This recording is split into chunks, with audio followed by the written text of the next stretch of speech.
Welcome to the Tantra and Yoga podcast.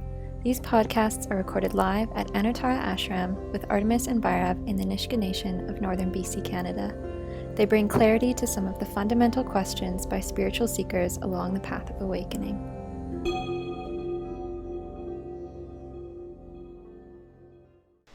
Do you feel like you've gotten to a point where things click and you're just like, and do you think that comes with practice and time, or can it just happen one day? Practice definitely helps. But it can't be a goal-oriented practice. It has to be a practice of letting go of all goals, letting go of everything, even the things that you most want. Because in that letting go, the answer is there. The consciousness arises.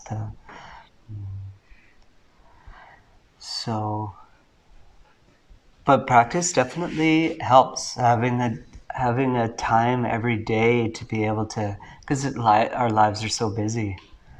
I guess if our lives weren't so busy and we didn't need to do anything, then we could just focus on that all the time, which is a practice in itself. But a formal practice is really just to have that hour or two, whatever it is, half an hour, whatever it needs to be, to just take that time to step back. And even if that's not available, then your morning cup of tea or morning cup of coffee or whatever it is, just to be there, putting aside thought, putting aside everything, wading through all those distractions to just rest. So things click, yeah. But at least in my own my own path, it was something that it's kind of like we need to convince ourselves that we really want it. We do that through the practice, because the divine is here all the time. But if we don't really feel like this is something I want, if this is something that maybe also for some people that I deserve, then it's something that seems very far away. But whenever we can convince ourselves that it's something we really want, and that's through dedication, and that's the importance of practice and everything, then we start to unfold that truth. But, definitely being in the presence of those who can rest in that space, or those who also are seeking or wanting that as well, is very helpful and creates this field of kind of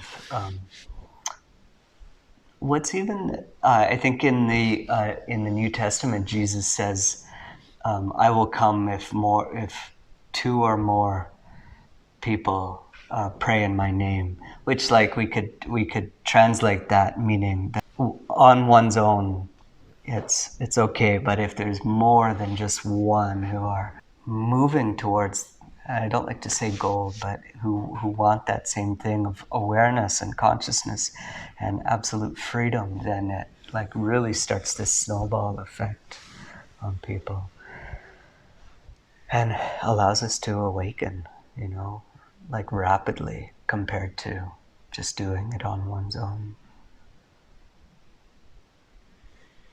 At least that's been my experience. I don't know if I can say there is a moment where everything is fully clicked. But what I can say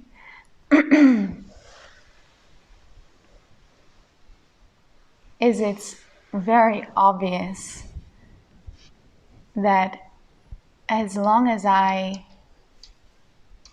keep moving towards truth, everything I could possibly want happens.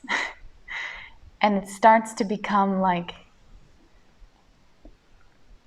at first I was chasing something.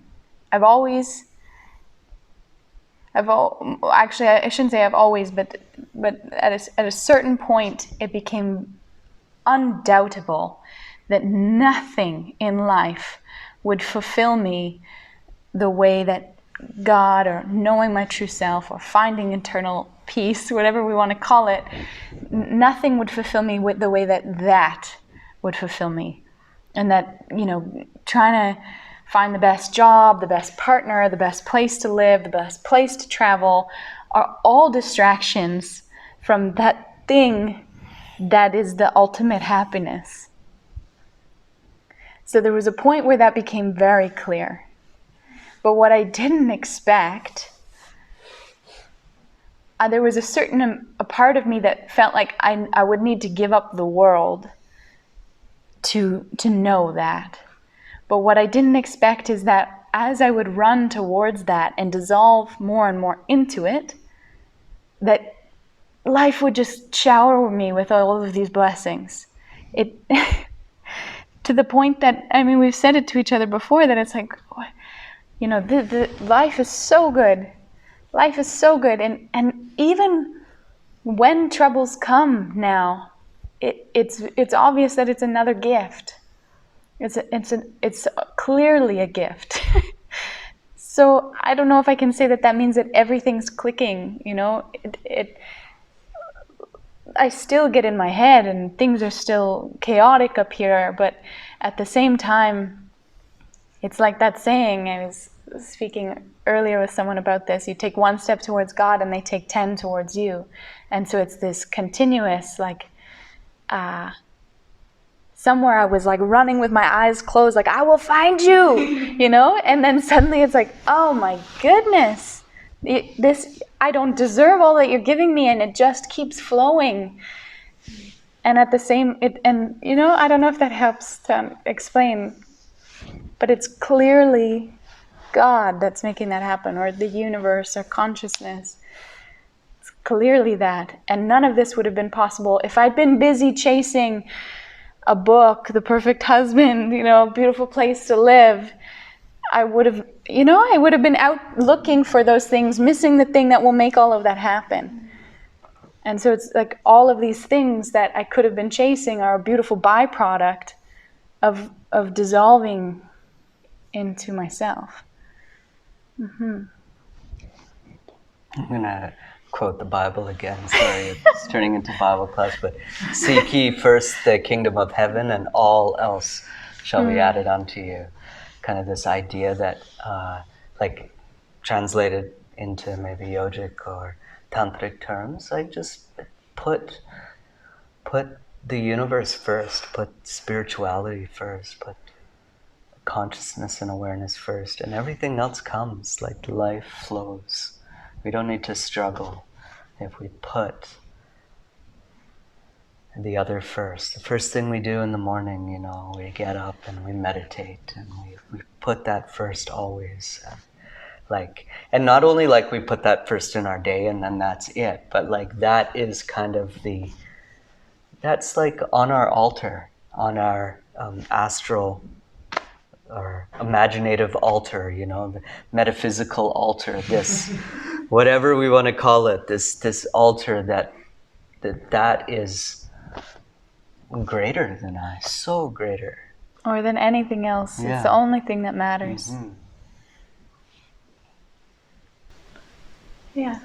Would you say that the moments where you really felt the click, where you realized truth, is that usually in a meditation? Have you experienced it in different ways, or what's kind of the best practice, I guess? Or if you'd add anything on to doing sadhana? A retreat. Mm-hmm. Silent? It doesn't really matter to me. I think, again, that different people are going to find the kind of retreat that really they need, or even at that time. But, we say that the practice is very important, and it is. But then a retreat is like this condensed, instead of it being an hour dedicated to it, it's 3 days or 5 days or 14 days or a month or whatever it might be, where you can fully immerse yourself in doing nothing but that. Yeah. And I would also say that opportunity is here for each and every one of you as well. It can be, and this is kind of the beauty of an ashram as well, is we have this choice to get pulled into stories, to get pulled into talking about where we're going next, where we've been, and there's nothing wrong with these things too. Small talk can still happen, but then there's also always an opportunity to be talking about spirituality, meditation, the current thing that we've just read in a book, contemplation, treating each moment like a meditation. You're in an ideal place to turn away from the world, but the choice is really there. Yeah. I've especially, retreats are really important, but on an everyday, in everyday circumstances, spontaneity is really important. Of course, you can't try to act spontaneous, or else you lose. At 5 o'clock, I will be spontaneous. Yeah, or else you lose that spontaneity. But whenever we go into actions, like we go to drink our cup of tea, and we act like as if it's the first time we've sat down to drink tea. And we empty, and we just allow like the spontaneity to carry us forth. Or we go for a walk like it's the first time we've walked in that forest, though we've done it 100 times. We're just there, present with that. Or same thing with sitting down for meditation, or we often do things mechanically. Like we get our tea in, we put our tea bag in, we pour our milk, we rush around to sit down and have that cup of tea, instead of actually keeping it spontaneous. Like every moment that we make that tea can be a step into spontaneity, or going for a walk, or petting the dog, being really present with petting the dog, or whatever it is, like on an everyday circumstance, the entire day and weeks and months can be like this. And this is really like, if we're really able to step into treating each moment anew, then every moment can have the possibility of awakening us and clicking for us. There's a certain freshness and open availability that's needed for this.